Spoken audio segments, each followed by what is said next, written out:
Bismillahirrahmanirrahim. Kalau terus Saya ngaji banyak. Nabi Isa itu kalau orangnya ceria, ceria sekali. Pernah ditegur sama Nabi Yahya. Mali aro kadohikan, ka'annaka amin tamin makrillah. Saya melihat kamu kok selalu senyum ceria, seakan-akan tidak ada adabnya Allah.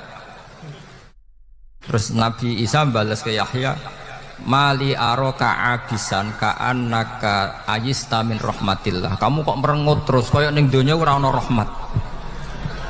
Jadi kamu milih mana? Senyum terus apa merengut terus? Partainya hanya dua, Nabi Yahya sama Nabi Isa. Jadi khazanah itu banyak. Untuk melawan penyakit itu ketakutan itu bahaya, karena bisa mengganggu imunitas tubuh. Orang harus percaya diri, harus pede. Meskipun harus hati-hati, tapi harus tetap pede. Dengan demikian imunitas tubuh kita terjaga. Jadi ya sudah seperti itu. Semua orang punya cara untuk menjaga diri masing-masing. Kemudian tentang Pak Ahmad Siddiq, saya tahu banyak karena dulu saya masih ingat. Ini sekaligus ijazah pada cucu-cucunya. Kalau sama anaknya tidak berani saya. Sama cucu-cucunya. Saya masih ingat Mbah Ahmad Siddiq itu sangat loyal sama yang namanya negara. Kita tahu beliau adalah termasuk orang yang bintang ketika Muktamar Situbondo, ketika NU pertama kali nerima asas tunggal, yaitu Pancasila. Kayak apa ulama-ulama kita, ya mulai Mbah Ahmad Siddiq, Mbah Ali Maksum, Gus Dur, Mbah As'ad, semuanya lah, termasuk Mbah Mun, semuanya loyal sama negara sehingga NU menerima asas tunggal. Itu saya masih ingat karena bapak dulu perwakilan dari NU cabang Lasem. Beliau pernah ngundang Mbah Ahmad Siddiq di sini. Zaman itu zaman Pak D. Dzufar, ikut ngundang ke sini bapak saya. Itu saya menangi beliau ngisi pengajian di hallnya buyut saya, Mbah Umar bin Arabi. Jadi saya ini zuriyahnya Mbah Umar bin Arabi, sama dengan keluarganya Kiai Hamid Pasuruan. Itu beliau cerita bahwa kemenangan Islam itu tidak harus kita yang menang kangelan. Kadang Allah bikin orang lain yang kangelan, kita yang ikut menang. Jadi dulu kata beliau, banyak ulama ketika kita diserang Jepang, saya masih ingat, saya karena pas itu ikut ke Lasem, karena saya santri sarang, Mbah Mun ngisi di Lasem, saya ikut di Lasem karena saya masih keluarga. Itu ulama-ulama itu mimpi dibacakan ayat ghulibatir rum fi adnal ardi wa hum mim ba'di ghalabihim sayaghlibun fi bid'i sinin lillahil amru min qablu wa min ba'du wa yawma idzi yafrahul mu'minun. Itu dulu itu ada pertarungan besar antara kerajaan Romawi dan kerajaan Persia. Kita tahu Romawi itu Nasrani. Saya ulang lagi, Nasrani. Nasrani itu percaya adanya Allah, adanya Tuhan, dan percaya adanya kitab samawi. Sementara musuhnya itu Persia, orang yang tidak bertuhan, tidak berdasar kitab samawi. Ketika Persia mengalahkan Romawi, itu orang Islam ikut susah, karena terus dibully sama orang-orang kafir Mekah. Orang kafir Mekah adalah orang yang tidak punya kitab samawi. Katanya orang kafir Mekah, iku lho balamu. Jute duwe kitab, jarene di hubungan mbek langit, nyatane perang keok. Paling kon yo podo. Jadi ada analogi bahwa kalahnya orang Nasrani itu dianggap simbol kekalahan orang yang bertautan atau berhubungan dengan langit. Akhirnya orang Islam susah. Saking susahnya orang Islam sampai Abu Bakar itu tanya, ya Rasulullah, lalu orang Romawi menang itu kapan? Terus ada surat turun fi bid'i sinin. Ya kira-kira 3. Abu Bakar pas itu belum alim-alim amat. Jadi ngartikan 3 itu ya 3 betul. Sehingga beliau masyhur itu. Cara Jawa totoan itu kimar. Pokoknya nanti Romawi pasti menang 3 tahun lagi. Akhirnya ketika datang itu taruhannya dengan 10 onta. Datang ke Rasulullah, Nabi menjelaskan, "Lho ndak.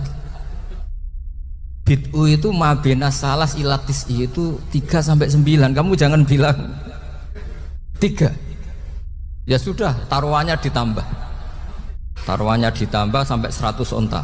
Tapi pembuktiannya enggak 3 tahun tapi nunggu 9 tahun. Sampean jangan tanya, berarti dulu pernah taruhan halal. Zaman sebelum ngaji saya, sampean sudah sering taruhan, jadi jangan nyalahkan saya. Nanti itu ada ilmunya, namanya nasah apa? Mansukh. Dan taruhannya Abu Bakar tidak kayak sampean. Taruhan yang sangat-sangat demi Islam, bukan demi hadun nafsi. Betul. Ketika tahun ke-7 orang Islam itu menang. Gila ya, tahun 9 itu umat Islam menang.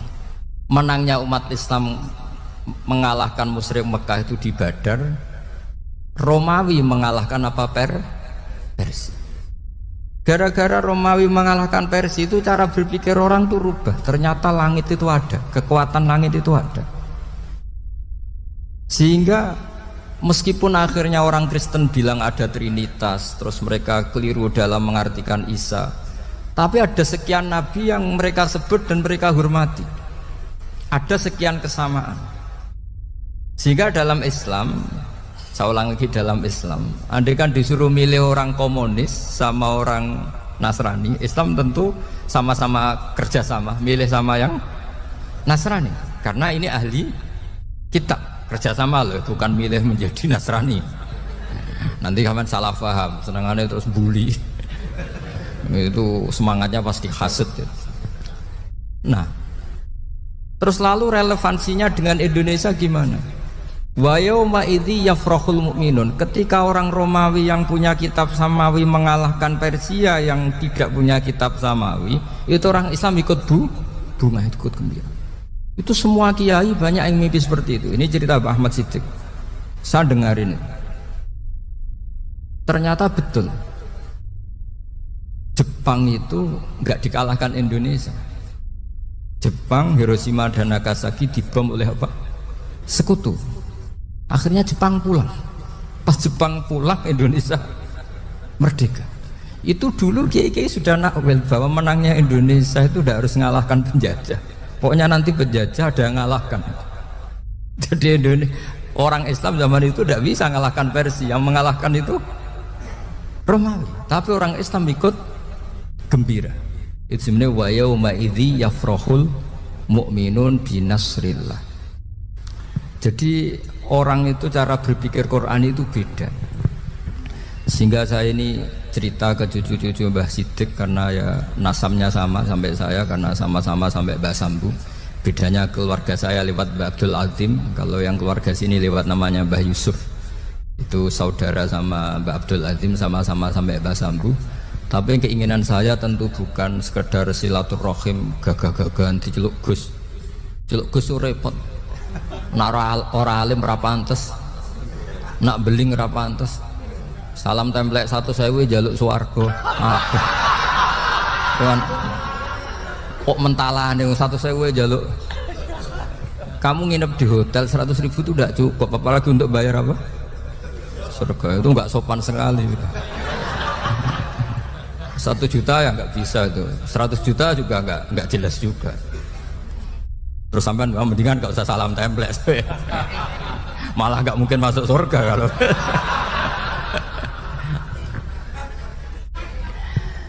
Jadi dulu yang namanya zuriyah, sampean tenang saja, nasab sampean tidak kalah dengan kita. Karena nanti setelah di kuburan itu gus-gus itu nggak penting. Semua kalau ditanya bapak kamu siapa, jawabannya siapa? Nabi Ibrahim.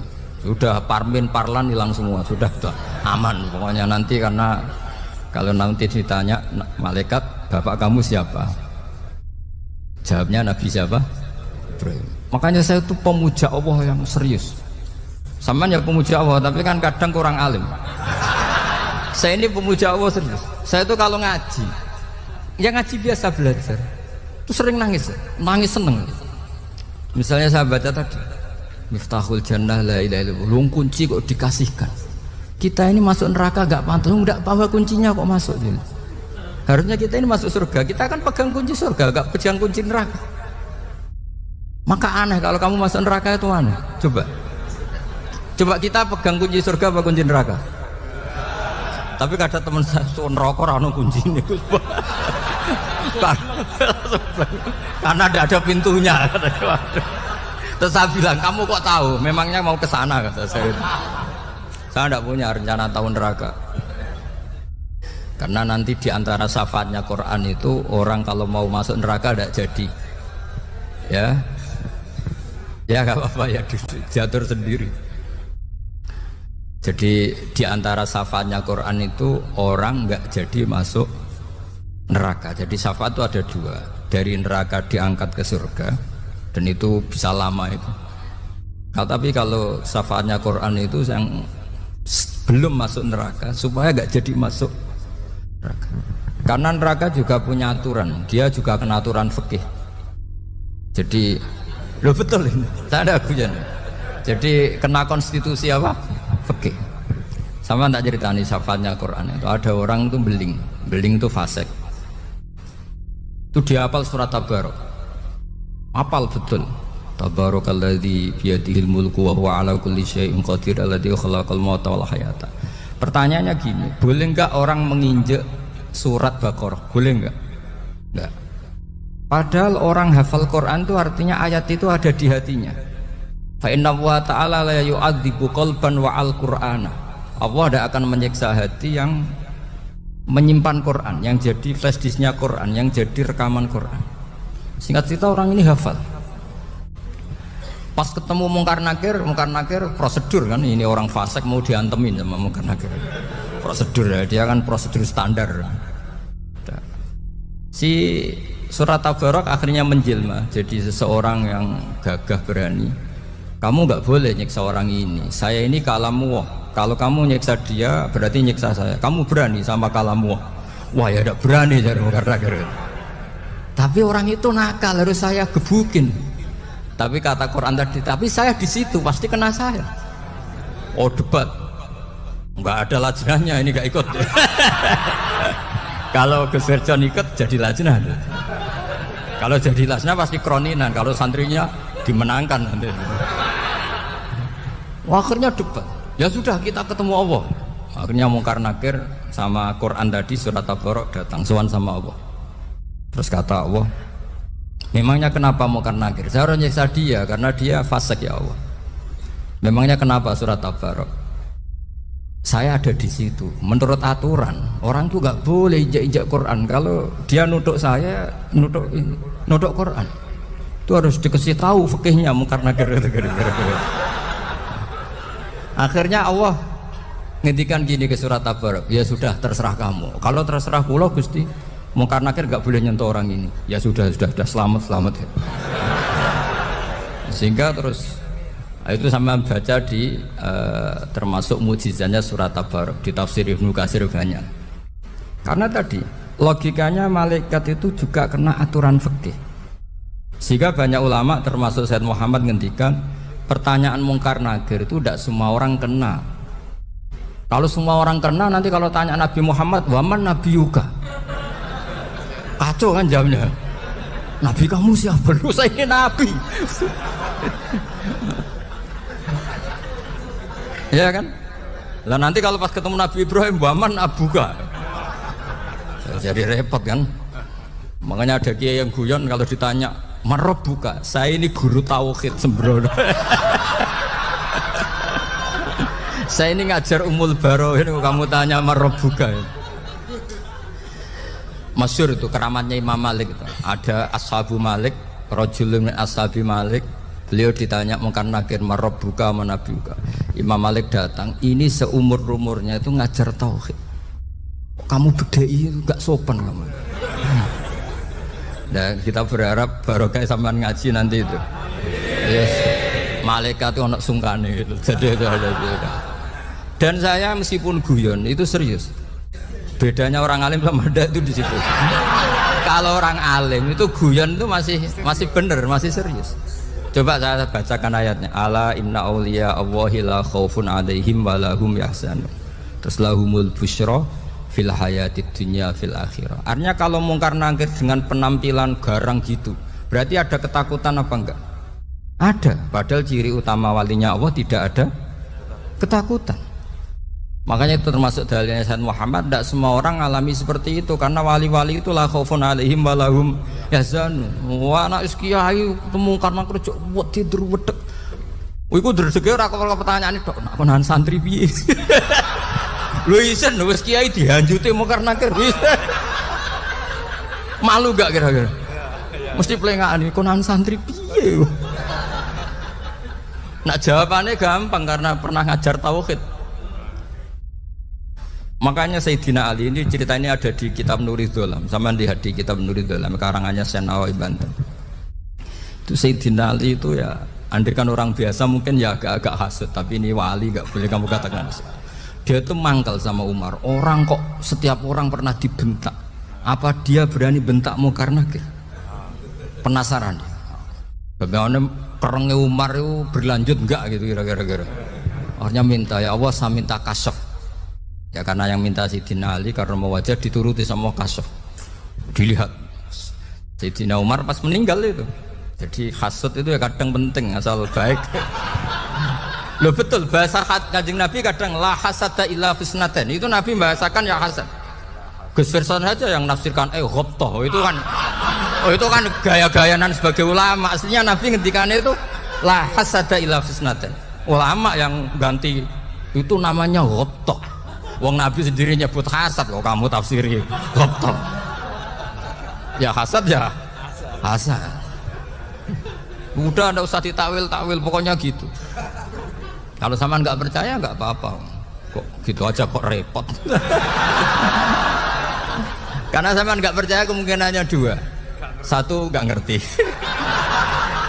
Dua sama-sama alim kan dari awal. Kalau sama-sama alim kan laisali alimin ayuqallida aliman akhor. Kita nggak perlu saling mengikuti. Ngapain hasud? Biasa aja. Akhirnya Sayyidina Ali kasih. Pas Umar bangun, setelah mati kan bangun, setelah meninggal bangun. Mungkar nakir datang dengan perangai yang sangat garang. Itu digambarkan Sayyidina Ali, matanya itu kal kidril ghali, kayak apa kendil yang apa menganga. Wah seru.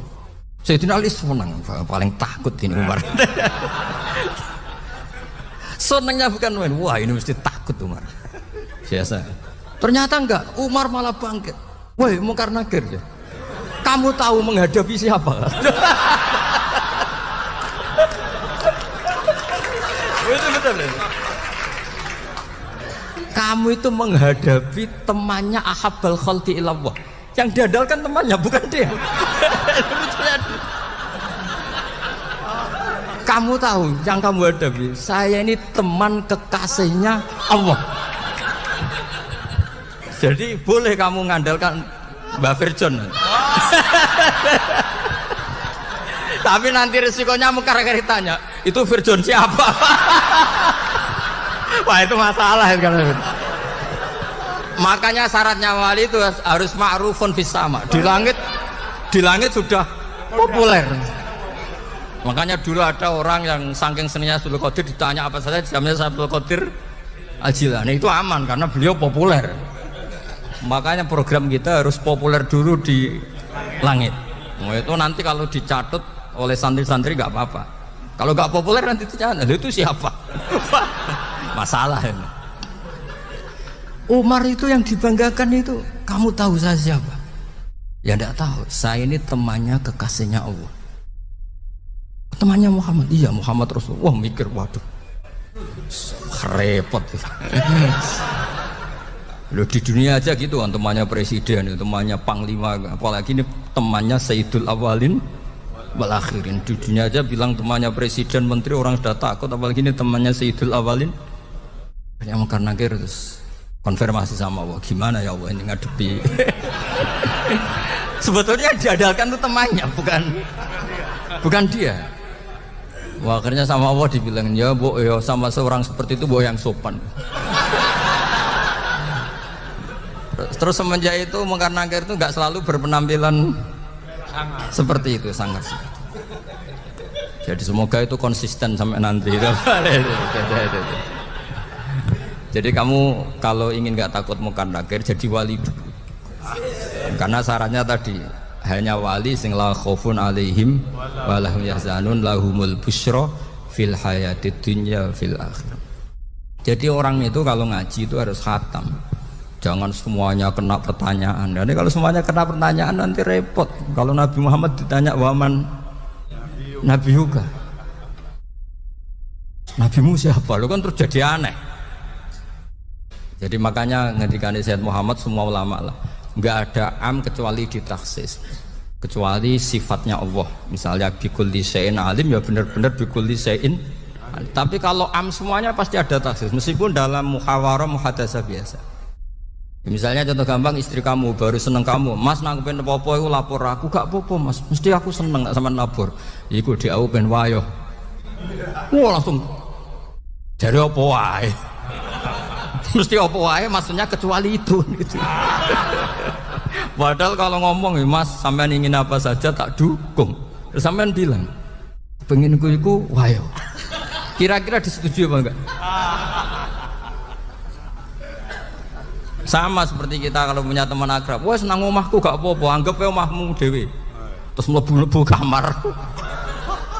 Jadi tidak ada am kecuali ditaksis. Artinya kalau ada cerita bahwa orang mati pasti ngalami ditanya mungkar nakir, itu pasti ada am yang ditaksis. Itu pasti juga dialami para anbiya, para auliya. Karena ciri utama wali itu la khaufun alaihim walahum yahzanun.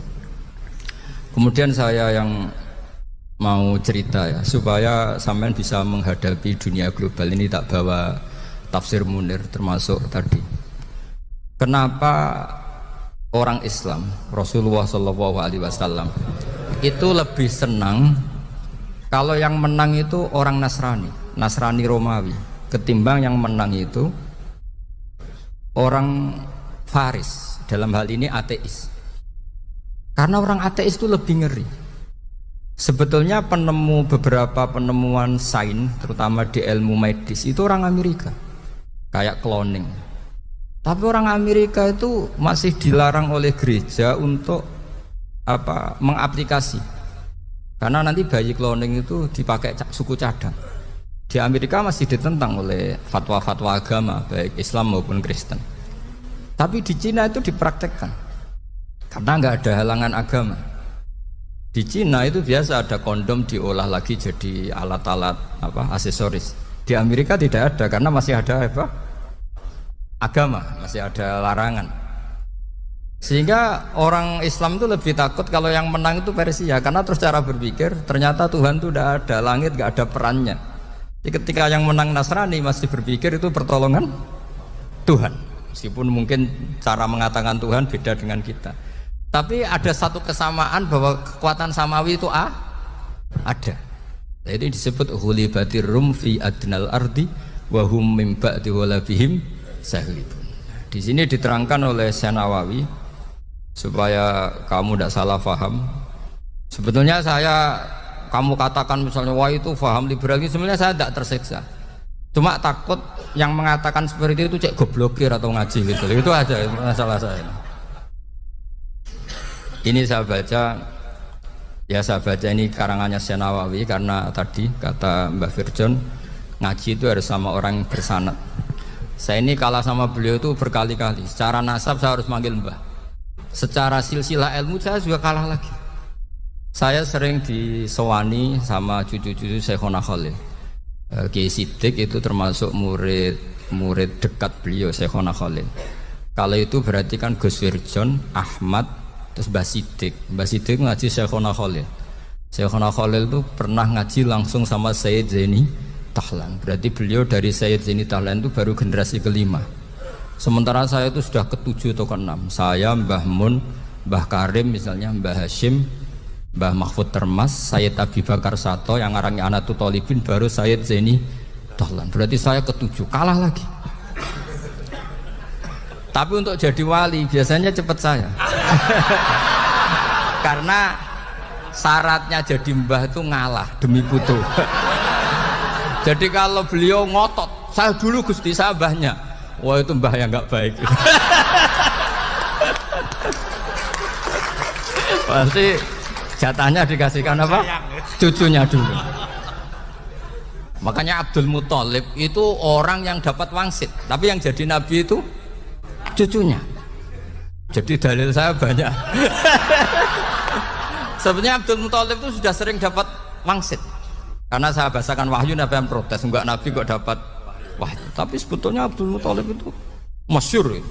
Kalimat-kalimatnya menunjukkan bahwa beliau itu sudah dapat wahyu kalau nanti cucunya itu jadi nabi. Makanya senangnya bukan main Abdul Muthalib sama Rasulullah. Putu seneng mbah, seneng putu. Jadi mungkin, jadi sampean enggak usah protes loh. Ya, yang jadi wali kok cucunya. Loh, betul. Dulu Mbah Hamid Pasuruan itu kalau Mbah Ahmad Siddiq ke sana, Mbah Hamid Pasuruan kalau manggil Mbah Ahmad Siddiq itu paman. Tapi pamannya minta ijazah ke ponakan. Apa ya gara-gara itu memang. Kalau itu masih berlaku apa? Ngalah tadi. Kayaknya masih apa? Hawane masih. Hawane masih. Karena melihat tren-tren langit masih gitu kayaknya masih. Masih itu. Ya, tapi banyak tetap dapat jatah, tenang saja nanti. Tapi memang sebaiknya mbah itu legowo. Rasulullah Muhammad SAW itu terkenal min dzurriyyati Ibrahim. Tapi kata Rasulullah, ana dakwatu Ibrahim wa bisyaratu Isa. Aku nganti ngene iki barokah dongane Nabi siapa? Ibrahim. Jadi dongane Nabi Ibrahim ya tiba teng putu. Jadi banyak bukti bahwa jatuhnya ke putu gitu. Tadi saya di kamar sama beliau berduaan. Nih Mbah sing dadi wali di sini. Aku Mbah. Cocokan tadi.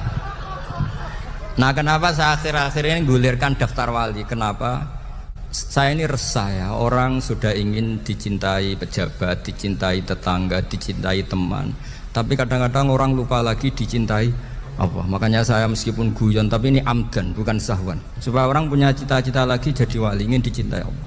Kita ini terlalu lama ingin dicintai makhluk. Mbok ya naik kelas sedikit lah. Ingin dicintai Allah Subhanahu wa ta'ala. Meskipun saya guyon, tapi tadi guyon saya tuh lebih serius ketimbang serius Anda.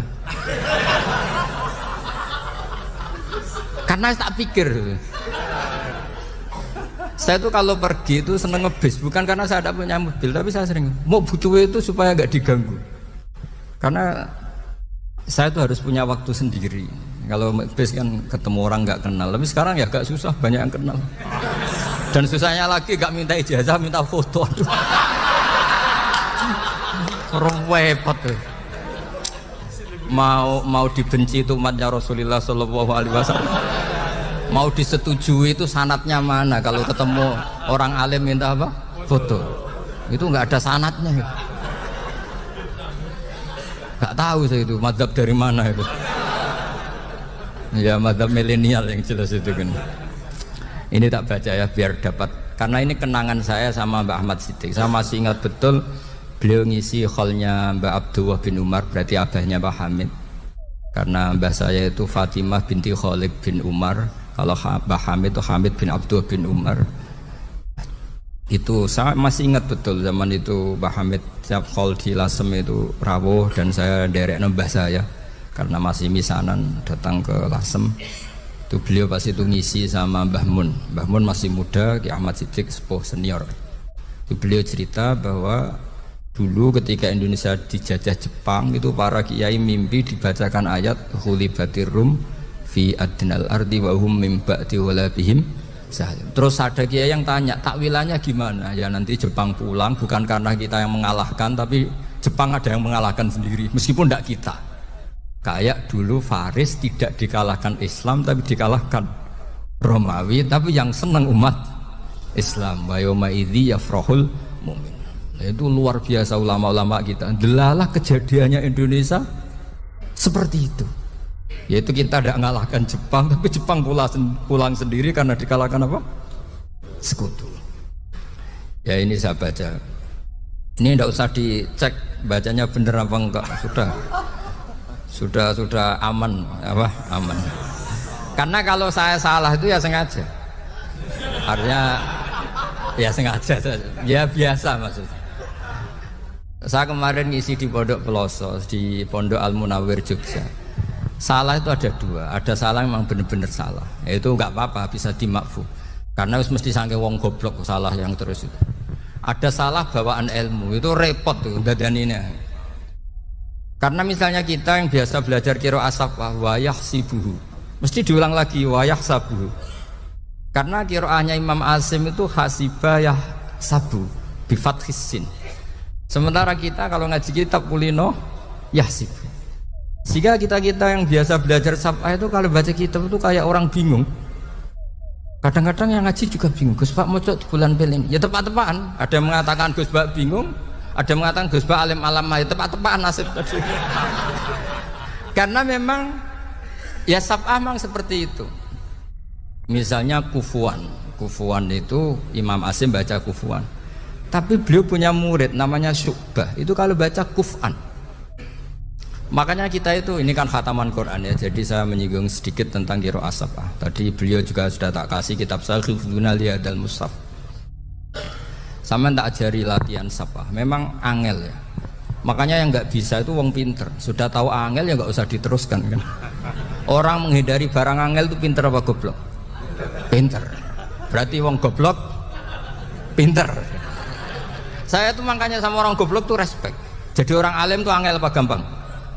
Angel. Menghindari barang angel pinter apa goblok? Loh, orang menghindari barang angel pinter apa goblok? Pinter. Berarti wong goblok pinter. Jadi saya sama orang-orang goblok itu respect. Sudah tahu jadi orang alim angel ya barang angel ya harus dihindari. Makanya saya ini insya Allah umatnya Nabi yang termasuk yang terbaik. Amin. Karena mencintai umatnya Nabi termasuk yang goblok. Itu udah gampang itu. Karena tadi sudah tahu ya. Seperti itu loh orang naik panjat pinang itu. Itu yang naik karena ingin hadiah. Yang nonton sudah tahu wah licin kok dinaikin mau keplodok ya. Tapi orang sepakat yang nonton juga pinter karena sudah tahu ribet kok. Tukun yang pasar gak kena lah apa mana. Sama juga gitu. Ngalim tafsir angel, ngalim fikih angel. Tak karek ngaji ngerekam kan gampang. Itu pinter apa goblok? Pinter. Iya. Makanya kula niku mbok burohno ngono tok. Saya tadi dinasihati Mbak Firjon, muga-muga hati saya selamat. Saya itu meskipun kata orang banyak, muhibin saya banyak, tapi saya insya Allah tidak riya. Saya itu pakai kitab namanya Tasbidul Fuad, itu karangannya Sayyid Abdul Al-Haddad. Ketika beliau punya muhibin banyak ditanya, bagaimana ya Habib Anda menjaga hati Anda? Jamnya Sayyid Abdul Al-Haddad itu unik. Innama azzamu Allah. Mereka itu sebenarnya menghormati Allah, cuma butuh sarana, dan itu saya. Jadi saya tahu sampean semua itu mencintai Quran, mencintai sunnah Rasul, mencintai hadis-hadis Rasul. Cuma sampean kan karena nggak paham, terus manfaatkan saya. Jadi sebenarnya saya ini korban. Korban. Jadi saya mau riak gimana? Korban kok mau. Bangganya di mana tuh?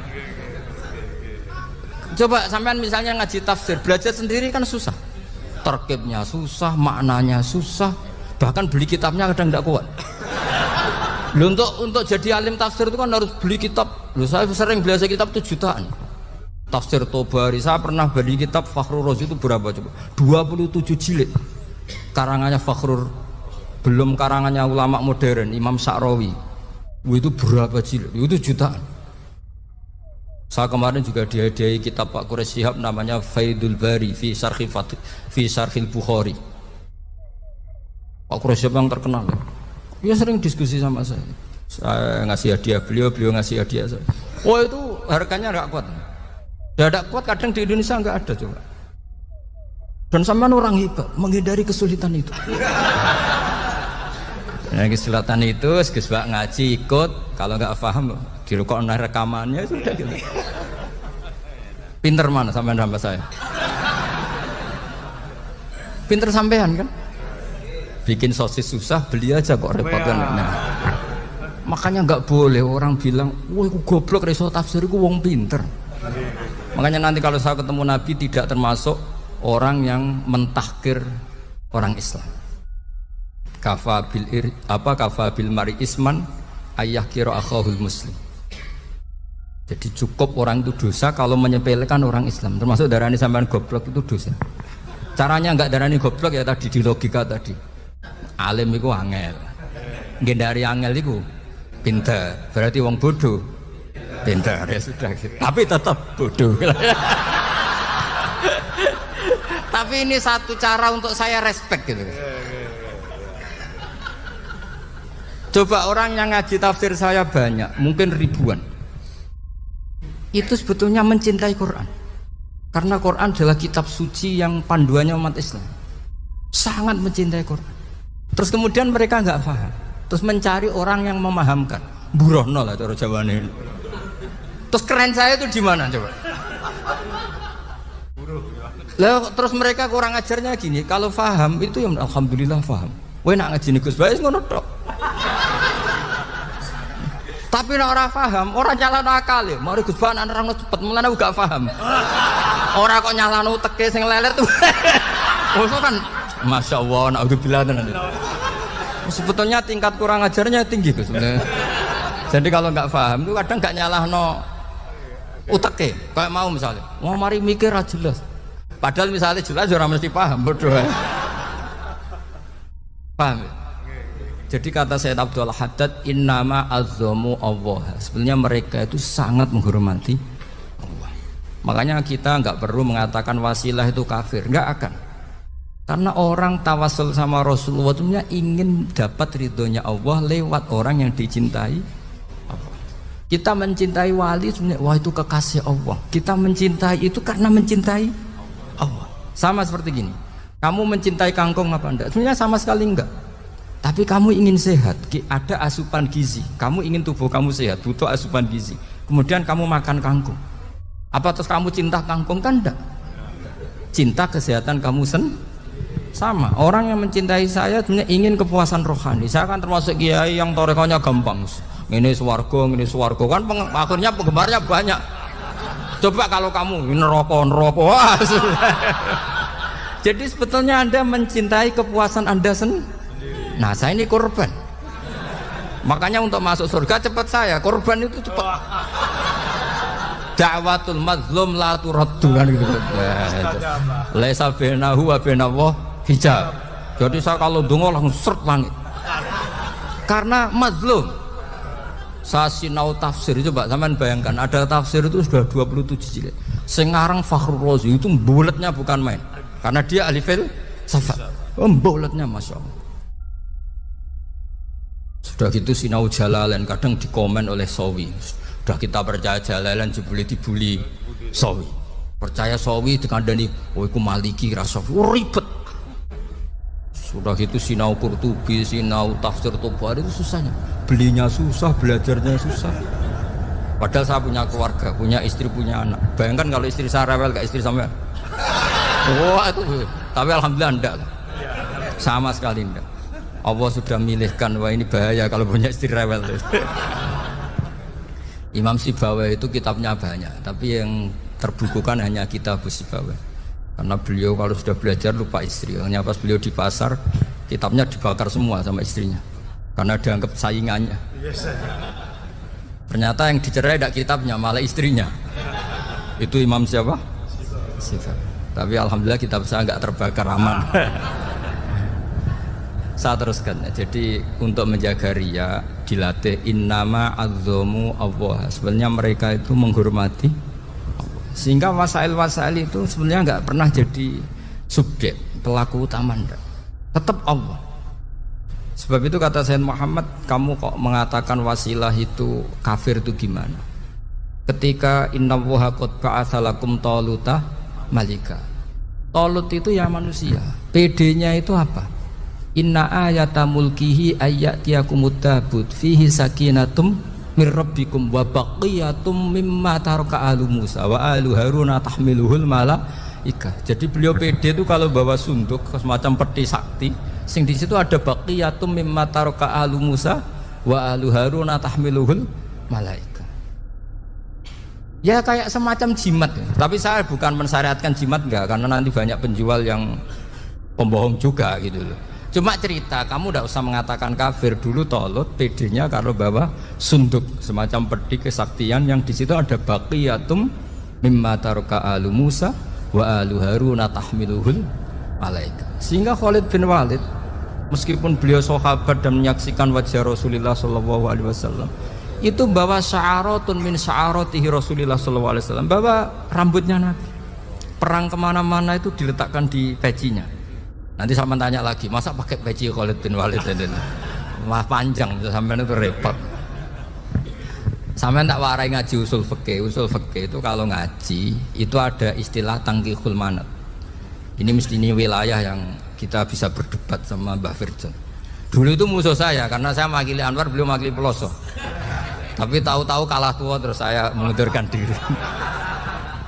Di fikih itu ada istilah, ada tangkihul manat, ada tahqiqul manat, ada tangkihul manat. Tangkih itu kira-kira gini, lafadz hadis itu dibuang sekian untuk tahu bahwa itu madarul hukmi. Misalnya gini, tak beri contoh paling gampang. Saman harus paham, kalau nggak paham nggak pinter-pinter. Ja'a a'rabiyun ila Rasulillah sallallahu alaihi wasallam. Ya karena ini menghormati Mbah Ahmad Siddiq, saya orang alim, jadi ngaji ini tetap ada suasana alim. Ya harus ada suasana alim, nggak perlu jadi orang alim tadi susah. Sudah ngindari susah itu pintar, sudah itu aja. Jadi orang alim susah, ngindari barang susah pintar. Berarti orang tidak alim pintar. Nah, meskipun tetap sudah kita itu pegangi sampai mati nanti. Loh, jadi orang alim tuh repot. Itu kata Imam Ghazali, kalau orang alim kalau masuk surga itu sama Allah nggak boleh. Kif, kamu nggak boleh langsung masuk surga. Coba cari umat kamu, syafaati dulu. Dan saya takut nyari sampean nggak bisa kembali. Saya tidak punya rencana itu. Pokoknya mau masuk. Boleh sampean kuaduan, aduan balik raroh dewa, repot nanti saya. Berat jadi orang alim itu berat. Ya saya teruskan ya. Ada tangkihul manat. Ja'a a'rabiyun ila Rasulillah sallallahu alaihi wasallam. Faqala ahlaktu wa ma ahlakaka qal waqa'tu imraati fi nahari Ramadan. Ya sidang kita, saya ini rusak ya Rasulullah. Kenapa? Karena saya menjima istri saya fi nahari Ramadan. Terus kata Nabi, kamu harus bayar kafarah. Napa Nabi kafarah? Puasa 2 bulan. Wong baru 1 hari aja terjadi gitu kok disuruh puasa 2 bulan. Ya tidak kuat ya Rasulullah. Baru berapa hari saya puasa aja kecelakaan seperti itu. Apalagi kalau sampai 2 bulan. Tidak ya Rasulullah. Ya sudah kalau gitu kamu pertama ngasih makan apa? Itku rokobah kan, pertama merdekakan budak. Tapi kan sekarang nggak ada budak, makanya terus sekarang langsung puasa. Wah ini nggak bisa semua. Ya sudah ngasih makan orang 60. Kasihkan siapa ya Rasulullah? Ya orang fakir. Saya ini paling fakir. Di kampung saya ini orang paling fakir. Jadi mulai dulu orang fakir itu hubungan suami istri itu paling lancar, mulai dulu. Makanya orang fakir itu anaknya banyak, karena hiburannya hanya itu. Wong Ramadan aja. Coba mau ke ATM nggak punya uang, mau antri di bank nggak punya, mau apa coba? Itu mulai dulu. Ini sanatnya mutasil. Wah, akhirnya sudah sanksinya kan tadi ya itqu raqabah atau puasa 2 bulan berturut-turut atau ngasih makan 60 orang miskin. Lalu kata ahli usul fikih, kata a'rabi dibuang, nggak menjadi catatan hukum. Orang kota pun kalau melakukan itu juga kena sanksi yang sama. Imro'atau juga dibuang. Andai kan itu dilakukan untuk amatnya juga ketentuannya sama. Nah sekarang perdebatan antara Imam Syafi'i dan Imam Malik begini. Sekarang pertanyaan gini, jima istri itu hukumnya boleh apa haram? Boleh kan? Lalu kalau ada orang tanpa udzur kemudian makan siang-siang, cara Imam Malik hukumnya sama, harus kena sanksi yang sama. Karena sama-sama hadku hurmati Ramadan bi ghairi udzrin syar'iyyin. Sama-sama merusak hukum Ramadan tanpa udzur syar'. Lu jima itu tidak zina. Kan hukumnya jaiz. Nah sekarang makan hukumnya jaiz, harusnya juga kena ketentuan yang sama. Cara pikirannya Imam Malik. Nah alhamdulillah Imam Syafi'i gak setuju. Wah cara setuju repot. Bahkan orang-orang Syafi'i sudah punya khilaf, kalau gitu minum dulu. Iya, biar tidak kena. Iya, biar iftarnya pakai minum. Setelah minum baru jima kan.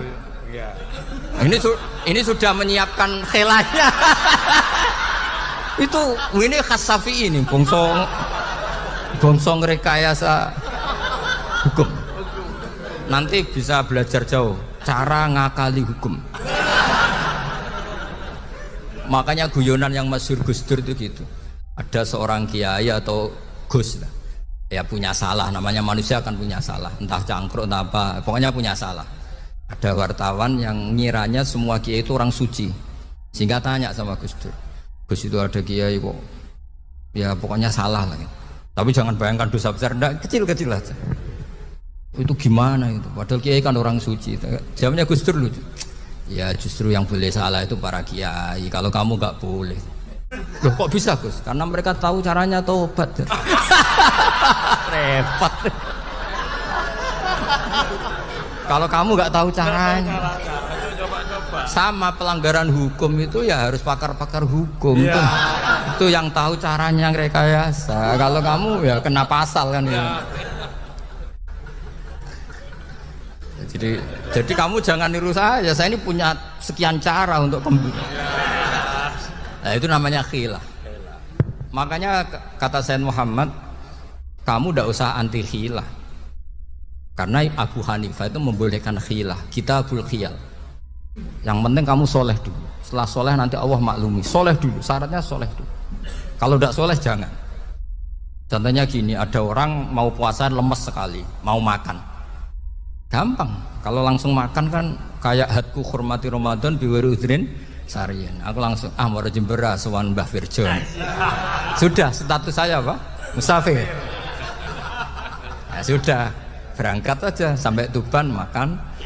Nanti kalau nggak jadi ya nggak apa-apa, sudah. Kan mulai pergi sudah musafir. Saya tidak tahu nanti malaikat tertarik gebuki nggak tahu. Tapi itu ada khilahnya, asal soleh. Karena kata Sayyid Muhammad dan semua kitab mengatakan itu. Kalau sama nggak tahu ya kebablasan. Nabi Ayub, yang nabi yang terkenal Gudiken itu siapa? Ayub ya. Nah, itu yang Israiliyatnya kan seru. Gudiken dikukur bek kreweng itu terlalu lah kalau itu. Untuk kreweng konti, yang Arab orang kreweng itu sudah masalah itu. Singkat cerita, Nabi Ayub ketika diasingkan kaumnya itu kan nggak punya sumber makanan. Lah orang lelaki itu mulai dulu egois. Istrinya Nabi Ayub itu cantik sekali, udah cantik, rambutnya bagus. Makanya kamu nggak usah tanya kenapa istrinya kayak banyak yang cantik. Ya nah warasatul anbiya, nggak boleh mungkin. Kalau nggak cantik ya warasatul anbiya dari segi balak. Istrinya Nabi itu semuanya cantik. Gak usah tanya sebabnya apa, pokoknya gitu, semuanya cantik. Singkat cerita, beberapa kali istrinya Nabi Ayub itu kerja demi bisa nafkahi Nabi siapa? Suatu saat itu tidak ada pekerjaan yang cukup untuk beli roti. Satu-satunya peluang dapat rezeki itu putrinya raja itu rambutnya berondoli. Terus ada sayembara siapa yang rambutnya bagus mau dibeli. Sampai rambutnya istrinya Nabi Ayub itu dijual. Nabi Ayub tersinggung karena itu mengurangi kecantikan. Jadi lelaki mulai dulu gitu, udah nggak urun kalau istrinya nggak cantik itu komplain. Itu khasnya lelaki. Jadi kalau kamu gitu ada sanadnya juga, tenang saja ya. Komplain ya pegawai itu. Saking mangkelnya Nabi Ayub terus ngendikan la adriban naki mi'ata sautin. Kamu akan saya pukuli dengan mi'ata sautin atau dengan 100 cambuan. Atau mi'ata dikhtin atau mi'ata apalah sesuai konteks zaman itu. Enggak namanya pecut tuku konti kok ribet lagi. Singkat cerita, akhirnya ketahuan bahwa istrinya menjual itu demi Nabi Ayub. Allah nggak ridho kalau kekasihnya yaitu istrinya Nabi Ayub wis perjuangan kayak gitu malah kena hukuman. Tapi Allah juga nggak ingin kekasihnya yang bernama Ayub melanggar sumpah. Padahal beliau sudah sumpah, wallahi demi Allah nanti tak pukul dengan 100 kali. 100 kali dengan lidi lah misalnya, contoh yang gampang tuh lidi. Akhirnya sama Allah dikasih satu solusi. Wa khud biyadika dikhsan fadrib bihi wala tahsnas. Ya sudah, lidi itu ikat jumlahnya 100. Terus pukul sekali saja, anggap saja sudah 100. Iku pangeran sing wari ngakali ngono iku pangeran. Tapi syaratnya soleh, syaratnya soleh. Jadi kalau kamu anti khilaf berarti anti ajarannya Allah di ayat itu. Wa khud biadika dikhsan fadrib bihi walaka. Itu dulu ada, ini cerita di Ithaf. Ini cerita terakhir, ini sudah sama jangan nama sudah. Terus pengumuman tadi yang enggak pernah sepuh ngutang saya itu haram tadi. Karena tadi saya punya kewajiban di rumah yang bisa menggugurkan kewajiban yang lebih besar. Besar itu ya tadi bisa pernah guru, pernah sepuh, yang jelas gak umur sampean menangkap itu tua serepot itu. Ada raja itu ganteng kaya, senengannya nikah perawan cantik. Itu semua kampung mesti kenal. Mungkin digilir atau gimana pokoknya.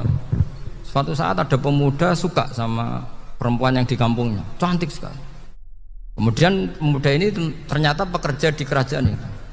Tiap hari ditanya, wah itu yang di kamu yang cantik siapa? Mau saya nikahin gini. Wah bahaya ini saingannya raja. Jadi yang dibidik pemuda tadi itu saingannya. Si raja ini orang yang namanya raja kan gengsinya tinggi. Kaifa tankihuha wa qad ra'aitu qad qabbalaha rajulun. Kok mbok nikah piye? Saya tuh pernah melihat dicium lelaki. Wah gak mau. Gak gelem wis kadung ditambung lan wa qad qabbalaha rajulun.